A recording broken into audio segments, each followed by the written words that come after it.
अस्सलाम वालेकुम, मैं हूं रेहान तारिक और आप देख रहे हैं दस्तक। हुकूमत 26वीं आईनी तरमीम के बाद 27वीं आईनी तरमीम लाना चाहती है, लेकिन इससे पहले दोनों ऐवानों में अहम बिल पेश करके मंजूर करा रही है। और आज कौमी असम्बली के धुआंधार इजलास में तारीख की तेज तरीन और अहम कानून साजी हुई है, जहां ऑपोजिशन लाचार और बेबस नजर आई। ऑपोजिशन बिल मंजूरी के दौरान शोर मचाती रही, बिल की कॉपीज फाड़ती रही और हुकूमत बिल पर बिल पास कराती रही।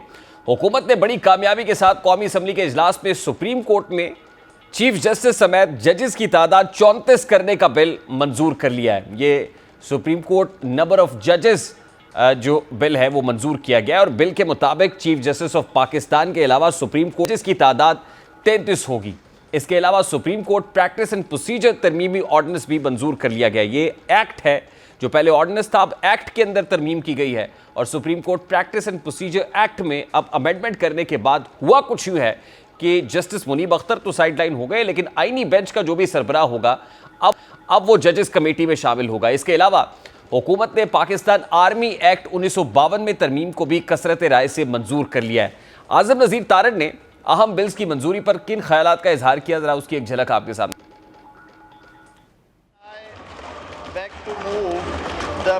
Bill further to amend the Supreme Court Number of Judges Act 1997, Supreme Court Number of Judges Amendment Bill 2024. A bill further to amend the Supreme Court Number of Judges Act 1997, the Supreme Court Numbers of Judges Amendment Bill 2024 stands introduced. Azam Nazeer Tarar Sahab to move item number 4D. Opposition के शोर शराबे में bill table होते रहे। आजम नज़ीर तारड़ साहब ने दो bill उन्होंने पेश किए जो सुप्रीम कोर्ट से मुताल्लिक थे, और आर्मी एक्ट 1952 में अमेंडमेंट का bill defence minister Khawaja Asif साहब ने पेश किया, जिसमें आर्मी, नेवी, पाक फ़ज़ाइया के जो एक्ट्स हैं उनके अंदर अमेंडमेंट की गई है। आर्मी एक्ट 1952 के एक्ट के अंदर अमेंडमेंट से सर्विसेज चीफ्स की जो मुद्दत मुलाजमत है वो 3 साल से बढ़ा के 5 साल तक कर दी गई है। और इसकी बुनियादी वजह पॉलिसीज़ के तसलसल को बताया जा रहा है कि बहुत सारी ऐसी पॉलिसीज़ जो इनिशिएटिव लिए जाते हैं उनको मुकम्मल करना 3 साल के अंदर जो है वो 3 साल उसके लिए नाकाफ़ी होते हैं, प्रैक्टिकली पॉसिबल नज़र नहीं आता। इसलिए कम अज़ कम पॉलिसीज़ के तसलसल के लिए 5 साल बहुत ज़रूरी हैं। इसी तरह सुप्रीम कोर्ट के जजेस की तादाद बढ़ाने की अफादियत ये बताई जा रही है कि जो बहुत सारे पेंडिंग केसेस है, जो बैकलॉग है सुप्रीम कोर्ट ऑफ पाकिस्तान के अंदर केसेस का, उसको जल्द अज जल्द निपटाया जाए। इस अफादियत के तहत इसको बड़ा ही मुआवन बताया जा रहा है कि जो कानून साजी हुई है आज ये बहुत ही बेहतर है। ये रिफॉर्म है बेसिकली आर्मी एक्ट की में अमेंडमेंट के बिल की सूरत में भी और फिर सुप्रीम कोर्ट में जजेस की तादाद बढ़ाने की सूरत में भी। अब ये 3 अहम बिल्स हैं जिनकी तहरीक इंसाफ शुरू से मुखालिफत कर रही है, और जाहिर है कि उसकी मुखालिफत की वजह भी है, और वो ये समझते हैं कि जजेस की तादाद बढ़ाने से भी हुकूमत अपनी मर्जी के जजेस को लाएगी, और जाहिर है ये मामला अब जुडिशल कमीशन ने करना है। इसी तरफ जाहिर है जो मुद्दत मुलाजमत बढ़ाने का मामला है उस पर भी प्रिंसिपल पोजीशन पाकिस्तान तहरीक इंसाफ की रही है। मैं सबसे पहले आज मौलाना फजल रहमान साहब ने मीडिया टॉक की, वो क्या कह रहे थे उसकी एक झलक दिखाऊंगा। उसके बाद फिर मुझे असलम गौरी साहब ने जो तर्जुमान JUIF है उन्होंने ज्वाइन किया। पहले मौलाना फजल रहमान साहब को सुनते हैं जरा। हुकूमत एक नई कानून साजी की तरफ जा रही और एंटी टेररिज्म एक्ट 1997 में तरमीम करना चाहती। दिफाई इदारे को बेतहाशा इख्तियारात दे देना कि किसी को भी शक की बुनियाद पर 90 दिन तक अपनी तहवील में रख सकता है और तहवील की इस मुद्दत में मजीद इजाफा भी कर सकते हैं। मेरे ख्याल में एक सिविल मार्शल लॉ मुल्क पे कायम करने के मुतरादिफ होगा। क्या ये आज का तरमीमी एक्ट उस 26वीं तरमीम में हुकूमत की अपनी आमादगियों की नफी नहीं कर रही? ये नया एक्ट 26वीं तरमीम की रूह के मुनाफी नहीं है। असलम गौरी साहब हमारे साथ मौजूद है। अस्सलाम वालेकुम असलम गौरी साहब, बहुत बहुत शुक्रिया आपके वक्त के लिए। सर, मौलाना फजल रहमान साहब ने जो प्रेस कॉन्फ्रेंस की है अचानक से, वो इंसदाद दहशतगर्दी एक्ट 1997 के अंदर तरमीम के बिल के हवाले से थी, लेकिन आज असम्बली के अंदर जो बिल टेबल हुए और फिर मंजूर भी हो गए, एक supreme Court practice and procedure act था, दूसरा जजेस की तादाद बढ़ाने से मुतालिक एक्ट मंजूर कर लिया गया है, तीसरा आर्मी एक्ट 1952 के अंदर अमेंडमेंट कर दी गई है। तो ये तीनों बिल जिस तेजी से आए और तेजी से मंजूर हो गए, आपने तो इंसदाद दहशतगर्दी एक्ट 1997 की बात की थी, वो तो नहीं आया, ये तो पेपर आउट ऑफ सिलेबस आ गया। सर देखिए, समझ लिया कि हुकूमत जो है वो इस तरह से बिल जो पास करा रही है तो ये तो मुतनाज़ा रहेंगे, और ये इस तरह की जो चीजें होती हैं फिर गले पड़ जाती हैं ऐसी हुकूमतों के जो इस तरह के इक़दाम करते हैं। हम समझते हैं कि पहले कम से कम आवाम को एतमाद में लेना चाहिए, कम मेंबरान असम्बली को एतमाद में लेना चाहिए, फिर जो तरीक़ेकार है उसको अडॉप्ट करना चाहिए। लेकिन जिस तरह से आज ये बिल पास कराए हैं, मैं तो समझता हूँ कि मुझे तो ये जमहूरियत का नाम लेती है, दोनों बड़ी पार्टियां अपने को कहलाती हैं, पीपल्स पार्टी और नून लीग, जिन्होंने इसको सपोर्ट किया है। तो मुझे तो शर्म आ रही है कि हम सियासतदान इस किस्म के बिल इस अंदाज में नहीं, लेकिन असद गौरी साहब, जिस वक्त मौलाना फजल रहमान साहब ने मीडिया टॉक की तो उसमें इन तीनों बिल्स का जिक्र नहीं था, उसमें सिर्फ इंसदादी दहशतगर्दी एक्ट का जिक्र था। तो इसका मतलब जमीयत उलमा इस्लाम फे को बिल्कुल अंदाजा नहीं था कि क्या होने जा रहा है कौमी असम्बली में? किसी को भी अंदाजा नहीं था जी, ये तो किसी को भी इस बात का अंदाजा नहीं था कि ये क्या होने जा रहा है। इतना खुफिया तरीके से लाए हैं और चोरों की तरह ये काम किया है, तो मुनासिब भी था ये तरीकाकार अख्तियार करना। और इस तरीके से जो अगर कानून एक पास होता है और वो फिर मुतनाज़ा हो जाता है, वो शख्सियात भी मुतनाज़ हो जाएंगी जिस कानून के जुमरे में जो आगे आती हैं या जिनको लाया जाता है, तो फिर उस पर उस शख्सियात को भी हम मुतनाज़ कर देते हैं। मैं समझता हूँ कि हुकूमत जो कुछ कर रही है ये अपने लिए बुरा कर रही है और उन लोगों के लिए बुरा कर रही है जिनके लिए कर रही है। कम से कम इस पर अब तनकीद शुरू होगी, कभी आर्मी चीफ पे तनकीद होगी, कभी उन जजेस पे तनकीद होगी जो नए लाए जाएंगे, तो उनको क्यों मुतराजा करने जा रहे हैं हम? अच्छा, ये जो देखिए जो हुआ है असलम गौरी साहब, कल तक 17 से बढ़ा के 25 करने की बात हो रही थी कि सुप्रीम कोर्ट में जजेस की तादाद 17 से 25 कर दी जाए। आज जो बिल टेबल हुआ उसमें डबल कर दी गई है, 17 की बजाय 34 जजेस होंगे including chief justice supreme court. तो यह भी बड़ा गैर मामूली है। आप किस तरह, अब इससे क्या तब्दीली क्या आएगी सुप्रीम कोर्ट के अंदर? क्योंकि जिस वक्त ये हुआ है, कल जुडिशल कमीशन का इजलास है और जुडिशल कमीशन के पास इख्तियार है जजेस की अपॉइंटमेंट का लेके, और उस जुडिशल कमीशन के अंदर भी हुकूमत की तादाद ज्यादा है। तो आप देखते हैं कि वक्त बड़ा इंपॉर्टेंट है कि जुडिशल कमीशन इजलास से एक दिन पहले इतनी बड़ी कानून साजी कर दी गई। मैं समझता हूँ कि जजेस की जरूरत है, लेकिन क्या हमें यह सोचना है क्या जजेस की हाई कोर्ट्स में जरूरत नहीं है? सबसे ज्यादा तो हाई कोर्ट्स में जरूरत है और लाहौर हाई कोर्ट में सबसे ज्यादा जरूरत है। सिंध में भी है, केपी में है, बलूचिस्तान में है, तो इब्तदा तो वहीं से होती है, मुकदमा तो वहीं से चलता है। ठीक है, हम कहते हैं कि 60,000 से ज्यादा मुकदमा सुप्रीम कोर्ट में पेंडिंग पड़े हुए हैं, लेकिन क्या हाई कोर्ट्स में नहीं पेंडिंग पड़े हुए हैं? और इस तरह से जजेस को लाना, और देखिए जुडिशल कमीशन जो वो तो एक 18वीं तरमीम में भी था और उसके बाद 19वीं तरमीम में उस वक्त के चीफ साहब ने अपना एक, मैं समझता हूँ उस वक्त की पार्लियामेंट को और हुकूमत को ब्लैकमेल करके उसको तब्दील करवाया, वरना ये 18वीं तरमीम में मुश्तरका तौर पे था। बाकी ये जो है किसी की तादाद ज्यादा है किसी कम है, ये तो आज हुकूमत नून लीग की है तो कल पीपल्स पार्टी की, परसों पीटीआई की, जो भी होगा तो वो तो एक अलग चीज है। लेकिन मकसद ये है कि जो तरीक़ेकार आप अप्लास कर रहे हैं वो तरीक़ेकार मुतनाज़ है और इस तरीक़ेकार से आप कौम के सामने अपनी पोजीशन को भी, मैं समझता हूँ कि ये जमहूरी पोजीशन नहीं है। नून लीग इस तरह के रवैये तो बिल्कुल हैरान कुन है हमारे लिए। नहीं, लेकिन असलम गौरी साहब, अब लेजिटिमेसी तो मिल गई, ये पार्लियामान ने मंजूर किया है और फिर पार्लियामान, आपको पता है कि parliament is head on with the Supreme Court के जी। पार्लियामान सुप्रीम में लेजिटिमेसी ज्यादा है, जो वहां से हुए हुए फैसले हैं वो इंडोर्स हो गए हैं, तो बाइंडिंग है। तो अब कानून साजी जो हो गई है, कानून बन गया है, अब तो उसके ऊपर एक्ट करना पड़ेगा। देखिए, हम इसीलिए तो कहते हैं कि पार्लियामेंट में ऐसे लोगों को लाया जाए जो आवाम को जवाबदेह हों, आवाम के नुमाइंदे हों। अब जिन्होंने इनको लाए हैं जो उनके लिए भी कानून साजी नहीं करेंगे तो किसके लिए करेंगे? ये तो इनकी बेचारे की ड्यूटी है, इनको हुक्म मिलता है, ये करते हैं। तो ये तो कोई अवामी मुफाद में फैसले नहीं कर रहे हैं, ये तो अपनी नौकरी के मुफाद में फैसले कर रहे हैं। हुकूमत तो कमजोर है, बिसाखियों पे खड़ी हुई है और आपको सामने जो कुछ सूरत हाल है, चूचू का मुरब्बा इकट्ठा करके ये हुकूमत बनाई गई है, तो वो तो किसी वक्त भी गिर सकती है। इसलिए वो ऐसे कोई भी फैसला नहीं कर सकते जिसपे वो डट जाएं या खड़े हो जाएं। तो मैं समझता हूँ ये वो ज्यादती कर रहे हैं, अपने आप के साथ भी कर रहे हैं। क्यों हमेशा ये हुकूमत रहती नहीं है, आज की हुकूमत कल की अपोजिशन भी होती है। जो इक़दाम आप कर रहे हैं, जो चीज आप करने जा रहे हैं, और ये फिर कल आने वाली हुकूमत भी यही करेगी, तो फिर आप उस वक्त अपोजिशन में होते हैं और आप उस वक्त शोर मचा रहे होते हैं कि ये गलत हुआ। लेकिन असद गौरी साहब, देखिए 26वीं आईनी तरमीम में तो जमीयत उलमा इस्लाम की जरूरत थी कि ये 2/3 मेजॉरिटी से होगा, कॉन्स्टिट्यूशनल अमेंडमेंट होने जा रही है।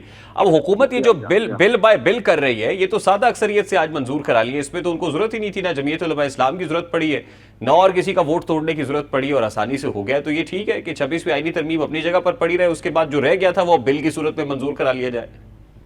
दरअसल ये गलत है। एक आप चीज देखें ना, आपने एग्री किया और एग्री करके आपने वो चीजें रिमूव की हैं, जो चीजें आपने पीछे की हैं जिनको आपने एग्री किया कि दुरुस्त नहीं है। अब उन्हीं चीजों को उनकी शक्ल बदल के या अंदाज बदल के आप दोबारा ला रहे हैं, तो मैं समझता हूँ कि ये हमारे साथ भी जो है ज्यादती है।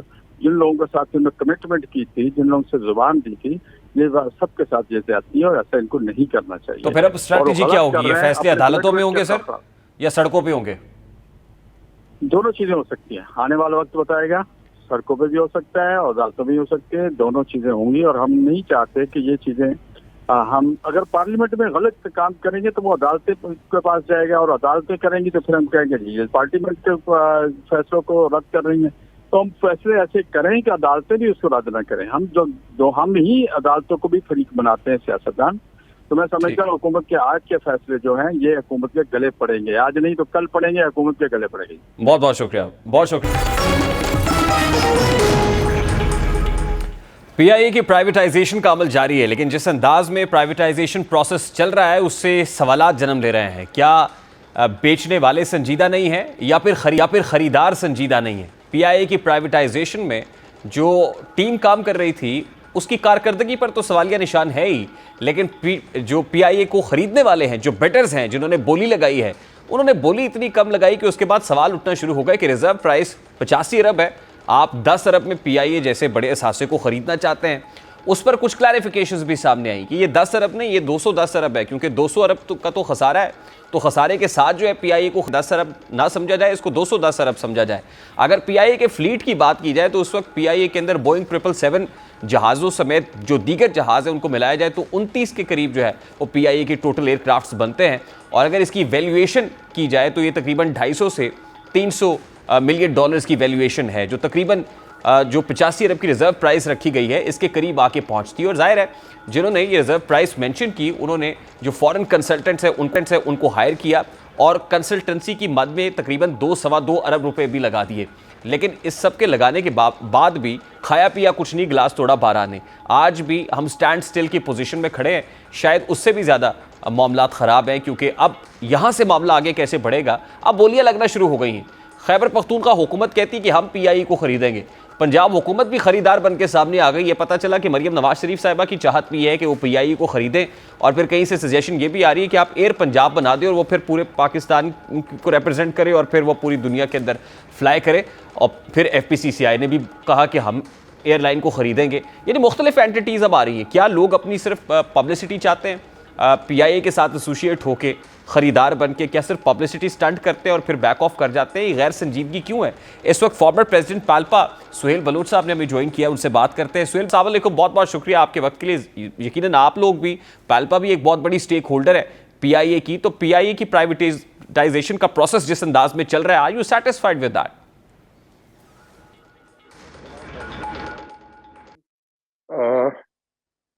नहीं जी, मेरे ख्याल में नॉट ओनली पाल्पा, पीआईए का कोई भी एम्प्लॉई या कोई भी पाकिस्तानी सेटिस्फाइड नहीं है जिस तरीके से ये प्रोसेस चल रहा है। और PIA I consider PIA as a gold mine, और उसको सोने की चिड़िया बोले तो उर्दू में नॉट गलत नहीं होगा। और जिस तरीके से ये तज़ीक हो रही है एक्चुअली पीआईए की, और व्हाट आई कैन सी, ये एक्सेप्टेबल नहीं है। कौमी इदारा है, परचम लेके चलते हैं, और क्यों इस हाल को पहुंचा ये बड़ा इंपॉर्टेंट है, और क्या हम इस चीज से निकल सकते हैं ये सेकंड सवाल है। This is what I can say. Sir, there is no doubt about it, national flag carrier है, सोने की चिड़िया जिसको आप कह रहे हैं, उसका 800 अरब का खसारा है, 600 अरब का खसारा है। एक नई कंपनी बना के लायबिलिटीज वहां पे शो की जाती हैं और यहां 200 अरब रखा जाता है ताकि इसको कम से कम जो है फरोख्त तो किया जा सके। तो जिसको आप सोने की चिड़िया कह रहे हैं वो सर 800 अरब की लायबिलिटीज लेके अपने साथ चल रहा है। 800 अरब की लायबिलिटीज तो है, लेकिन मैं एक बात बताऊं आपको कि पीआईए के पास अदर देन अपने एसेट्स, अपने एयरक्राफ्ट्स, पीआईए के पास जो राउट्स हैं, पीआईए के पास जो स्लॉट्स हैं, उनका अभी मेरे ख्याल में टेक्निकली लोगों को अंदाजा ही नहीं है कि उसकी वर्थ क्या है। देखें 2000 मेरे ख्याल में, if I am not wrong, 2016 में ये ओमान एयर ने एक स्लॉट लिया था लंदन हीथ्रो का, जो कि हमारे पास तो खैर बहुत सारे हैं, और एक स्लॉट $75 मिलियन में लिया था। नहीं, लेकिन सर हमारे तो बहुत सारे रूट्स बंद पड़े हुए हैं सर, यूरोपियन रूट्स तो बंद है इस वक्त। हाँ, हमारे बिल्कुल रूट्स बंद पड़े हुए हैं, आप सही कह रहे हैं, लेकिन हमारे पास वो मौजूद हैं, स्लॉट्स मौजूद हैं, राउट्स मौजूद हैं, राइट्स मौजूद हैं किसी वजह से बंद किए गए हैं, जब वो आप वजह दूर कर देंगे तो आपको इजाजत मिल जाएगी दोबारा यूरोप जाने की और सर अमेरिका वो जाने वजह की। गवर्नमेंट टू गवर्नमेंट एंगेजमेंट के अंदर वो दूर नहीं की जा सकी, वो इशू रिजॉल्व नहीं हो सका, तो एक प्राइवेट एंटिटी आके वो कैसे बात कर लेगी और उसको रिजॉल्व कर लेगी? There is a big question mark sir. नहीं, मैं देखें जो भी पीआईए लेगा तो पीआईए के पास जो फैसिलिटीज हैं, जो राउट्स हैं, जो एसेट्स हैं, एक एग्जांपल देता हूं आपको 2 मिनट के लिए, रूट्स एंड को अलग करके बात कर लेते हैं। सिडको सेंटर है पीआईए का, उसकी आपके ख्याल में क्या वैल्यू होगी? जिमखाना के साथ है, कराची जिमखाना के साथ है, कितना पीछे बहुत बड़ा ग्राउंड है, सारा कुछ पीआईए का है वो। तो सिडको सेंटर की अपनी वर्थ जो है वो 10 बिलियन तो छोड़े, वो पता नहीं 50 अरब रुपए होगी। मिसाल दे रहा हूँ, एक एग्जाम्पल दे रहा हूँ आपको। इसी तरीके के पीआईए के असासे पूरे पाकिस्तान में है और दुनिया भर में है। तो इन असासों की भी तो वैल्यूज हैं, इन असासों की भी तो एक जगह है। और बेसिकली ये इंटेंट है जो आज से नहीं है, बड़े अरसे से चल रहा है और कोशिश की जा रही है कि किसी तरीके से पीआईए को इस नहज पे लाया जाए कि पीआईए के एम्प्लॉइज भी कहने लग जाएं कि यार चले यार इसको प्लीज इसको आप दें किसी प्राइवेट बंदे को कि कम से कम एयरलाइन तो चले। एक मीटिंग हुई थी हमारी 2016 में, हमारी एक यूनियन है एयर लीग, शमीम अकमल साहब हमारे प्रेसिडेंट हैं, उसके इंतहाई नफीस इंसान है। उनके साथ बैठ के शेराटन होटल में परवेज रशीद साहब के साथ मीटिंग हुई थी और हमने उनको समझाने की कोशिश की थी कि ये आप ना करें, ये एयरलाइन बैकबोन बन सकती है पाकिस्तान की इकोनॉमी के लिए, जैसे कि एमिरेट्स दुबई के लिए है। तो उन्होंने कहा कि अगर आप लोग नहीं मानते तो हम इस हाल को हम छोड़ देंगे, खुद ही इस हाल को पहुंच जाएगी कि आप लोग बोलेंगे कि इसको भेज दें। तो ये इंटेंट है, उस वक्त से चली आ रही है ये इंटेंट, और ये इंटेंट मौजूद है। तो जब तक ये नीयत और इंटेंट सही नहीं होगी, हमारी सबका हाल ऐसा ही हो गया है कि थोड़े से लालची भी हो गए, हर चीज चाहते हैं। लेकिन सुहेल बलोच साहब देखिए, सरकारें अगर इसको चलाना नहीं चाहती और फरोख्त करना चाहती हैं तो यहाँ पे तो नजर आ रहा है कि फरोख्त करने की भी इंटेंट नहीं है। जो रिजर्व प्राइस लगाई गई और जिस तरीके से प्रोसेस चला, फिर कहा गया कि 60% दिया जाएगा, रिमेनिंग 40% रख लेंगे। 5 बिडर्स तो वैसे ही बैक ऑफ कर गए और 1 बिडर बाकी रह गया। तो जो प्रोसेस जिस अंदाज में कंडक्ट हुआ है, इससे तो लगता है कि फरोख्त करने की भी इंटेंट नहीं। देखिए ना, उसके बाद इंटेंट आई केपीके की तरफ से एंड पंजाब गवर्नमेंट की तरफ से। फिर मैंने व्हाट्सएप पे एक क्लिप देखा है मियां साहब का, मियां नवाज शरीफ साहब का, कि हम ये लाइन अगर ऐसा एयर पंजाब नहीं हुआ तो पीआईए के नाम से ही चलाएंगे, उसको ले लेंगे, नए जहाज लाएंगे, सारा कुछ करेंगे। तो ये एक इंटेंट थी जो बहुत पहले से मौजूद थी और अब मतलब वो चला सकते हैं एज अ बिजनेसमैन, लेकिन एज अ प्राइम मिनिस्टर या एक्स प्राइम मिनिस्टर या उनके भाई प्राइम मिनिस्टर, उनके दौर में नहीं चल सकती एयरलाइन, लेकिन एज अ प्राइवेट एंटिटी वो चलेगी। फिर आप देखिएगा कैसे चलेगी वो। तो मैं बताना ये चाह रहा हूं आपको कि सिर्फ पीआईए नहीं, एक जमाने में 2016 में जब ये प्राइवेटाइजेशन की बात हो रही थी तो मुझे हबीब बैंक के जो यूनियन के प्रेसिडेंट है वो मिले थे। उन्होंने मुझे कहा कि हबीब बैंक जो बेचा गया है, वो हबीब बैंक की जो बिल्डिंग है ना आई चंडीगढ़ रोड पे, उसकी भी प्राइस नहीं ली। पूरा हबीब बैंक दुनिया भर में हर जगह हर चीज दे दी गई। कराची केईएससी के प्रेसिडेंट ने यूनियन के कहा कि सुहेल साहब, जो वेयर हाउस में हमारा सामान पड़ा हुआ था केईएससी का, उसके भी पैसे पूरे नहीं लिए हमने, कराची इलेक्ट्रिक को केईएससी दे दी। तो ये बंदरबाट हो रही है पाकिस्तान के साथ। हो क्या रहा है आप खुद सोचिए। देखे, ये इदारे हैं जो हमें कमा के देंगे, लोग आ रहे हैं और कमा रहे हैं। This is very unfortunate side of the picture, sir. That's true, sir. That's true. This is what I want to say. कि और इस एयरलाइन में तो इतना दमखम है कि रिचर्ड ब्रैंसन ने कहा था कि ये वो वाहिद एयरलाइन है जिसके अपने लोग इतने हैं। एक और चीज आपको मैं हाईलाइट कर दूं, अगर आप मुझे 1 minute. Very quickly, sir. Then I have to wind it up, sir. जी हाँ, मुझे एक बात बताएं, कराची में एमिरेट्स आती है 7 फ्लाइट्स अ डे। अब पता नहीं 5 हो गई होंगी, I am not sure. 49 flights a week. और इसी तरह कतर आती है, इसी तरह इत्तेहाद आती है, सारी एयरलाइंस आती हैं। हमने जोर दिया हुआ कि जी हम लाहौर से पैसेंजर्स को लेके जाएंगे और लाएंगे हब, और इस्लामाबाद को हब बनाएंगे। ज्योग्राफिकल हब कराची है आपका, आप उसको डिसरिगार्ड कर रहे हैं। आई रियली डोंट नो कि इसकी वजह क्या है, हम क्यों कर रहे हैं। ठीक, सुहेल बलोच साहब, I have to wind it up here sir. बहुत बहुत शुक्रिया। फॉर्मर पाल्पा सुहेल बलोच साहब हमारे साथ मौजूद थे और पीआईए की प्राइवेटाइजेशन के मामले के ऊपर उनके कमेंट्स आपने जाने थे।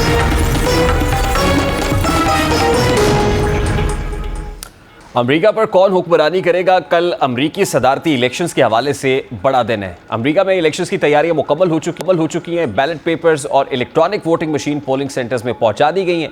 24 करोड़ से जायद अमेरिकी हक राय दही इस्तेमाल करेंगे और अर्ली वोटिंग में अब तक 7 करोड़ से जायद अमेरिकी शहरी वोट कास्ट कर चुके हैं। कमाला हैरिस ने मिशिगन में अपना वोट कास्ट कर दिया है। सर्वे के मुताबिक कमाला हैरिस को ट्रंप पर 3 पॉइंट्स की बढ़तरी हासिल है। अब अमेरिकी अवाम किसको मुंतखब करते हैं, ये फैसला होने वाला है। आज अमेरिकी सदारती मुहिम का आखिरी रोज़ है। डोनाल्ड ट्रंप और कमाला हैरिस जीत के लिए पूरा जोर लगा रहे हैं। डोनाल्ड ट्रंप ने अमेरिकी रियासत शिमाली कैरोलिना में अब भी जीत का दावा कर दिया और डोनाल्ड ट्रंप इस बार भी जो बाइडेन इंतजामिया पर इलेक्शन चोरी करने का इल्ज़ाम लगा रहे हैं। अब कमाला हैरिस अगर सदर मुंतखब होती हैं तो ये पहली खातून सदर कहलाएंगी। और कमाला हैरिस की बात की जाए तो इस बात का फ़ायदा तो उन्हें हासिल है कि उनकी वालिदा भारतीय, और इसीलिए ये उम्मीद जाहिर की जा रही है कि अमेरिका में मौजूद भारतीय नयाद वोटर्स कमाला हैरिस को वोट कास्ट करेंगे। लेकिन हतमी फैसला अमेरिका की 60 स्विंग स्टेट्स करेंगी, जिसमें हमेशा कांटेदार मुकाबला होता है और आखिर में यही रियासतें अमेरिकी सदर की तैनाती का फैसला भी करती हैं। प्रोग्राम का वक्त अपने इख्तिताम को पहुंच होगी। इंशाअल्लाह कल अपना रखिए ख्याल। अल्लाह हाफ़िज़।